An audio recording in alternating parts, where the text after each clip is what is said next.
Alright, ABA dropped a brand new update not too long ago, and today I'm about to go through everything. Like and subscribe so more videos come out. Let's dive right in. To start things off, we got 3 new characters. Of course, I'm talking about Kurapika, Uvogin, and Coco Jumbo. To be honest, they're not bad characters at all. However, I'm not gonna lie, I didn't really want Coco Jumbo and Uvogin in the game. Are they really that interesting? Not in my opinion. Now, before I talk about them, let me discuss the other stuff in this update. The first thing to notice is the new and improved daily quests. They feature numerous stats that allow you to waste your time on ABA while earning gold and XP. Although they can be done in private servers, you do need 5 people in order for it to work. On top of that, they also added a 30-minute XP and gold boost that resets every day. So for the first 30 minutes that you're on ABA, you got this bonus, which is actually pretty good. Then lastly, the gold in the AFK chamber was reduced to 1 gold every 30 seconds, so AFKing isn't as good as it was before, unless I missed something, and it was always 1 gold. Moving over to the gameplay related changes, we can see that if you're on controller, the lock-on doesn't override the cutscenes anymore. To add to that, they also increased the network performance for everyone, so hopefully that fixes some lag issues. However, one of the bigger changes is with M1s.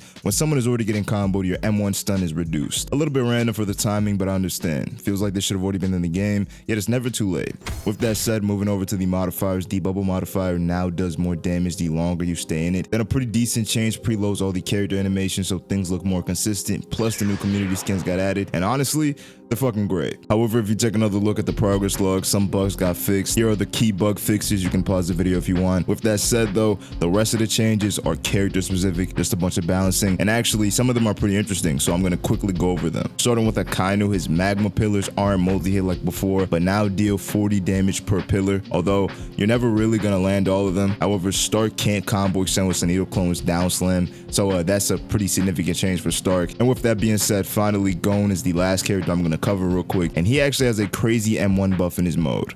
Now that I'm done with that, let me talk about the real issues with this update. Moving back to our permanent guests, they're pretty decent. Kurapika can heal, stun, pull off crazy combos, and has a different feeling from other Hunter x Hunter characters. Then Uvogin is decently fun, but is kind of a basic character. To be fair, they didn't have a lot to work with. The guy's a brute. Then for Coco Jumbo, he's actually very fun, but he's a little bit too goofy for my liking. I really don't like adding him over other JoJo characters. You know, Polnareff is there as well, but listen, he's in the game, and he's a turtle, he's cool, and honestly, he's alright. My issue though is, let's be real, who really asks for Coco Jumbo to be in the game? Like, he can trap you, roll around, and most importantly, one-shot you. But honestly, when did we want this guy in the game? I just wish it was more of a normal character. But talking more in depth about the update, it really should have dropped with the Toji update, or what they should have done is held on to that update and then dropped it with this one. Because in that case, Toji would still be a disappointment, but would have more fun characters alongside him. I don't mind waiting for a new update. As long as the update is either good or fun, I'll be down for it. My issue here is that it's becoming a conditioning type of thing, where we get 3 new characters or some type of balance change or skin change, and then it's back to that waiting period. When we have updates like the last one that include a hyped up character that ends up being disappointing, you expect the next update to blow it out the water. This update with Coco Jumbo, Kurapika, and Uvogin did not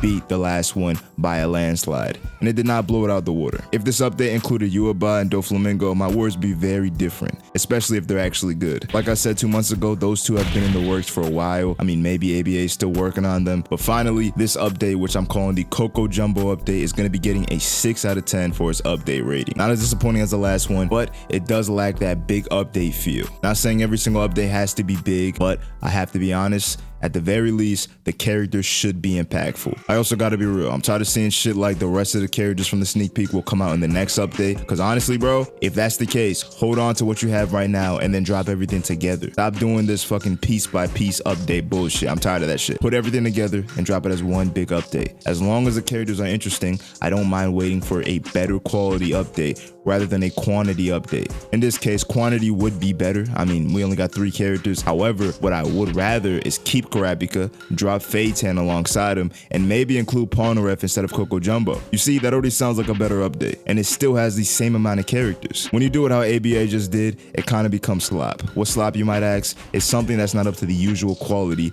but is posted quickly. Because with all due respect, that basically means that ABA isn't having those big updates like the JoJo week, or the one where Alucard, Sun Jinwoo, and War Sasuke all dropped at the same time. Notice how I just listed 3 characters? Yeah, the character matters more for the update, not just the amount of them.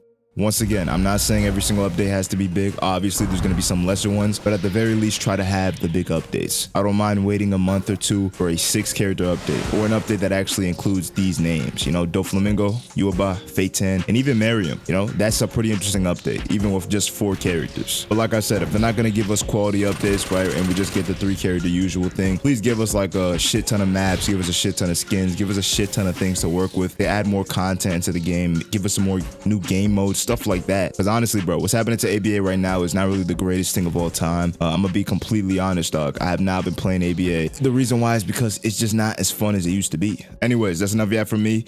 Make sure you like, subscribe. Thank you for watching. Peace out.